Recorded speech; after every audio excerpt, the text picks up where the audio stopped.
వచ్చేసారా? గమ్యం ఒక్కటే, ఇంజనీరింగ్ నుంచి యానిమేషన్ వరకు ఎన్నో కోర్సులతో అత్యుత్తమ విద్యను అందిస్తోంది KLH యూనివర్సిటీ.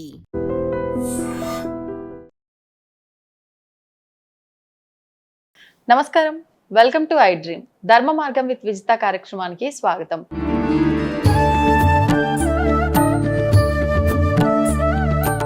నమస్కారం అండి. నమస్కారం. ఒకప్పటి కాలంలో కొన్ని మూఢనమ్మకాలు కానివ్వండి, స్త్రీలకు సంబంధించిన కొన్ని కట్టుబాట్ల విషయంలో కానివ్వండి, జరిగే మూఢనమ్మకాలు, సతీ సహగమనం అని, కన్యాశుల్కం అని, రకరకాల విధానాలు మనం వింటూ ఉండేవాళ్ళం. ఇవే కాదు, కులాలకు సంబంధించి, మతాలకు సంబంధించి కూడా చాలా రకాల విషయాల్లో పోరాడిన గొప్ప గొప్ప వాళ్ళు చాలామంది ఉన్నారు. కందుకూరి వీరేశలింగం పంతులు గారు కానివ్వండి, గురజాడ అప్పారావు గారు కానివ్వండి, ఇలా చాలామంది పెద్దవాళ్ళు ఉన్నారు. అంటే అప్పటి కాలంలో ఉన్న మూఢనమ్మకాలను బట్టి, జరుగుతున్న కులం మతాల యొక్క గొడవలను బట్టి కానివ్వండి, అప్పుడు వాళ్ళ అవసరం ఉంది, ఖచ్చితంగా వాళ్ళు సమాజం కోసం పోరాడాలి, ఏదో చేయాలి అనే ఆలోచన ఉండాల్సిన సిచ్యువేషన్స్ ఉన్నాయి కాబట్టి వాళ్ళు ఉన్నారు. మరి నేటి సమాజంలో అసలు మేము మాట్లాడుతున్నది కరెక్టా కాదా, అసలు శాస్త్రం ఏం చెప్పింది, నిజంగా ఇది మూఢనమ్మకమా కాదా అనే ఒక సందేహంలో ఉన్న ఈ పరిస్థితుల్లో ఇప్పుడు సంఘ సంస్కర్తలు అవసరమా, అలాంటి మేధావులు ఉండాల్సిన అవసరం ఉందంటారా? చాలా మంచి ప్రశ్నమ్మా. ఖచ్చితంగా వెనకట అవసరం ఉంది. అప్పుడు వారు వచ్చారు, పెద్దవారందరూ వచ్చారు, దాన్ని క్రమేపీ రూపుమాపారు. కన్యాశుల్కం, ఇప్పుడు మనం వరకట్నం, దీన్ని కూడా రాను రాను రూపుమాపారు. ఇప్పుడు చాలా మంది కట్నం తీసుకునే పరిస్థితి, కొంతమంది, చాలా మంది కాదు, చాలా మందే తీసుకోవట్లేదు. ఒకవేళ తీసుకున్నా ఏదో శాస్త్రం అన్న రీతిలో, పద్ధతి అన్న రీతిలో ఏదో తీసుకున్నా మళ్ళీ దాన్ని ఏదో ఒక వస్తు రూపంలో వాళ్ళ అమ్మాయికే ఇస్తున్నారు. అట్లా కూడా అంటే అది కట్నము అని పేరు పెట్టి అడిగితే దోషము అని చెప్పి ఇప్పుడు మీ అమ్మాయికి మీరు ఇచ్చుకోండి అన్న ఆలోచన ధోరణి, పరిస్థితులను బట్టి మాటలు మారిపోతున్నాయి.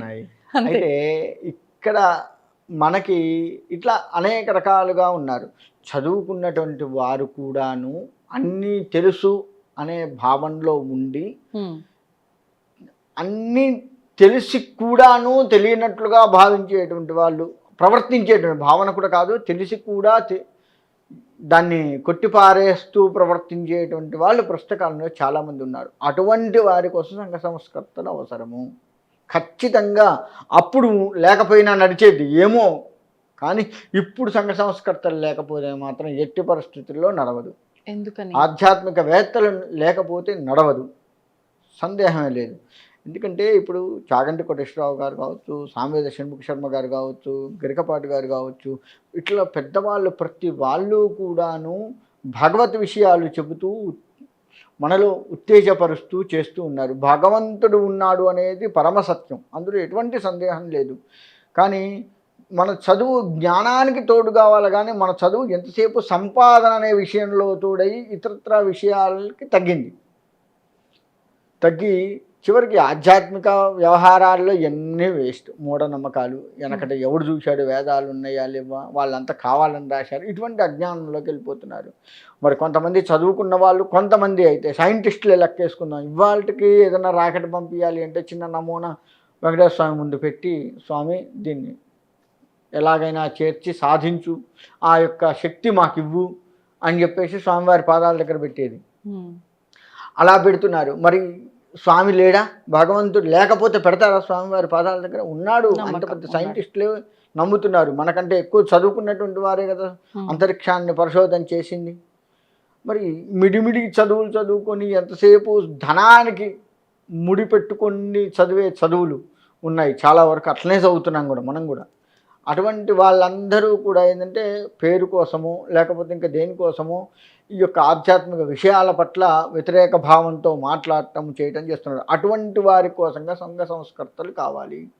మూఢనమ్మకాలు అని చెప్పి ఈ కాలంలో అంటున్న ప్రతి వాళ్ళకి సంఘ సంస్కర్తలు అవసరమే, ఇది నా భావన. ఎందుకు అంటే మూఢనమ్మకాలు వెనకట కొన్ని ఆచరించి చూయించి తరింపజేశారు.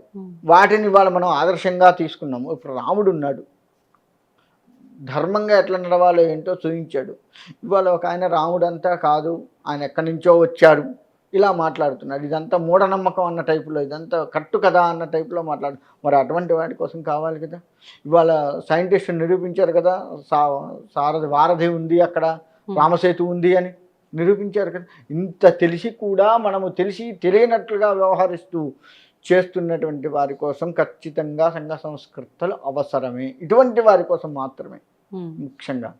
కాబట్టి ఇట్లా అజ్ఞానంతో కూడుకున్న ప్రతి వాళ్ళకి కూడా సంఘ సంస్కృతులు అవసరం. వారి వారి మేధస్సును బట్టి వాళ్ళని సంస్కరించాల్సిన అవసరం ప్రస్తుత కాలంలో ఉన్నది. వాళ్ళ ప్రతి విషయంలో చూడండి, బ్రాహ్మణుల విషయంలో ఇలానే చేస్తున్నారు. కులాలు అప్పుడు ఎందుకు పెట్టారు? ఒక్కొక్కరు ఒక్కొక్క పని చేసుకుంటూ వారి వారి జీవితాన్ని సాగించుకుంటూ వెళ్ళాలి. ఒక్కడే అన్ని పనులు చేయలేరు కదా. ఒక్కొక్కరు ఒక్కొక్క పని చేసుకుంటూ జీవితాన్ని సాగించాలి. దాన్ని రాను ఏం చేస్తున్నారు? ఇవన్నీ కావాలనే చేస్తున్నారు. అసలు లోతుగా ఎవరూ ఆలోచించట్లేదు. లోతుగా ఆలోచించినటువంటి వారి కోసంగా సంఘ సంస్కర్తలు కావాలి. ఇది సంఘ సంస్కర్తలు ఎందుకు కావాలి అంటే, ఇందుకు కావాలి, ప్రతి వారికి అవసరమే సంఘ సంస్కర్తలు అనేది. ఎందుకంటే సంఘ సంస్కృతలు వచ్చినప్పుడు నాకు అన్నీ తెలుసు, వాడి ద్వారా ఇంకేమన్నా తెలుసుకుంటానేమో, నాకేం తెలీదు, మంచివాడు మంచి విషయాలు చెప్పాడు ఆచరిస్తానేమో, వారి వల్ల తెలిసిన వాళ్ళని తెలుసుకుంటాం ఇంకొద్ది కొత్తగా. లేదు వాళ్ళతో సాంగత్యం చేస్తూ వాళ్ళతో మనము అభివాదాలు ప్రతిదీ చేసుకుంటూ వాళ్ళ మధ్య వాగ్వివాదాలు చేసుకుంటూ కొత్త విషయాలని బయటికి తీసుకొచ్చుకుంటాం. తద్వారా చాలా ముఖ్య సరస్వతి అన్నట్లు మనం మాట్లాడుతూ చేస్తూ ఉన్న కొత్త విషయాలు బయటకు వస్తూ ఉంటాయి. అలా చాలా వరకు తెలుసుకోవచ్చు. అసలు తెలియనోడు వాడిని పట్టుకొని వారికి పాదాభివందనం చేసుకుంటూ వాడిని అనుసరిస్తూ ఎలా చెప్పారు ఏంటి తూచా తప్పకుండా అతని మార్గంలో నడుస్తూ వివేకానందులే తీసుకుందాం. వివేకానందుల వారు ఎప్పుడో ఎన్నో విషయాలు చెప్పారు.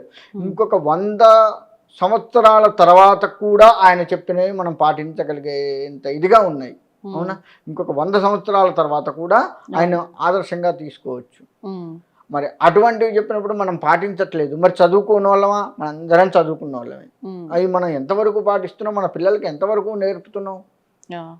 మన పిల్లలకు నేర్పకపోతే తర్వాత తరాలు ఏం కావాలి? మన దేశం ఏం కావాలి? సంస్కృతి సాంప్రదాయాలు ఏం కావాలి? ఇటువంటివన్నీ కూడా కనుమరుగైపోతున్న వాటిని సంస్కరించడానికి ఒకళ్ళు రావాలి కదా.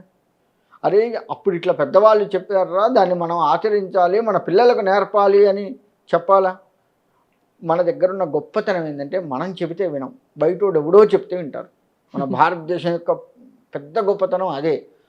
ఇతరత్ర దేశాల వాళ్ళు మన సంస్కృతి సాంప్రదాయాలు మన ఔన్నత్యాన్ని మన దేశ గొప్పతనాన్ని చెబితే పుస్తకాల రూపంలో తీసుకొస్తే ఆహా అవును అవును అనుకుంటారు. ఈ విషయాలన్నీ ఎప్పుడో పూర్వం ఋషులు చెప్పారు, దాన్ని మాత్రం మనం పాటించాం. ఇట్లా ఉన్నటువంటి వాళ్ళందరికీ కూడా సంఘ సంస్కృతులు ప్రస్తుత కాలంలో అవసరమే. అందుకు సంఘ సంస్కృతులు కావాలి. భారతదేశం ఔన్నత్యాన్ని చెప్పేటువంటి వాళ్ళు కావాలి. దేశ గొప్పతనం సంస్కృతి సాంప్రదాయాలు ఇటువంటి అన్నీ అనేకం ఉన్నాయి మన దగ్గర. ఆధ్యాత్మిక విషయాలు కావచ్చు, పల్లెల్లో జరుగుతున్నటువంటి జానపద పద్యాలు, చిన్న చిన్న పద్యాలైనా వాటిలో ఎంతో అర్థం ఉంటుంది. అటువంటివి మనం ఇప్పుడు చాలా వరకు కనుమరుగైపోయినాయి. వెనకట నాట్లు వేస్తే పాటలు పాడుకుని నాట్లు వేసేది, ఆ పాటలు వింటే ఎంతో లోతైన అర్థం ఉంటుంది.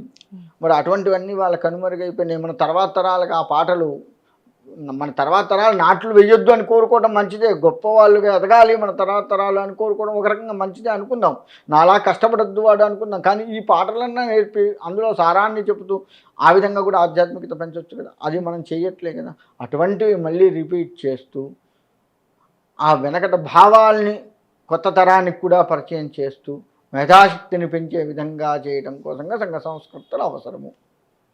అందులో ముఖ్యంగా చదువుకున్న వాళ్ళే, చదువుకోని వాళ్ళు ఖచ్చితంగా నేర్పుతారు. చదువుకున్న వాళ్ళే ఈ విధంగా నేర్పట్లే. ఎంతసేపు నా పిల్లవాడు అమెరికా పోవాలి, ఆఫ్రికా పోవాలి, అక్కడికి పోవాలి, ఇక్కడికి పోవాలి, సంపాదించాలి, నేను 1 ఎకరమే సంపాదించేవాడు 100 ఎకరాలు సంపాదించాలి, ఇలా డబ్బుతో ముడిపడి చదువుకుంటూ మనం చదువుకుంటూ మన పిల్లల్ని ఆ విధంగానే తయారు చేస్తూ ఉన్నాం. కానీ సంస్కృతి సాంప్రదాయాలు నా పిల్లవాడికి ఉండాలి అనే రీతిలో మనం చెయ్యట్లే. కాబట్టి సంఘ సంస్కృతులు అవసరం. ధన్యవాదాలు. దీన్ని తవ్వండి, అవుతున్న శివలింగం. పరమాత్మకు జీవా సరే దాన్ని అట్లా కప్పేసేయండి, చూపించదండి. Krishna is there. మూర్తి పూజ కాదు, సాక్షాత్ బ్రజేంద్ర నందన భగవాన్ ఉన్నారు మూర్తిలో. ఏమీ ఆశించకుండా ఆరాధించే వాళ్ళు కూడా ఉన్నారా ప్రభుజీ? నిజమైన భక్తి అంటే మనకు తెలియదు కాబట్టి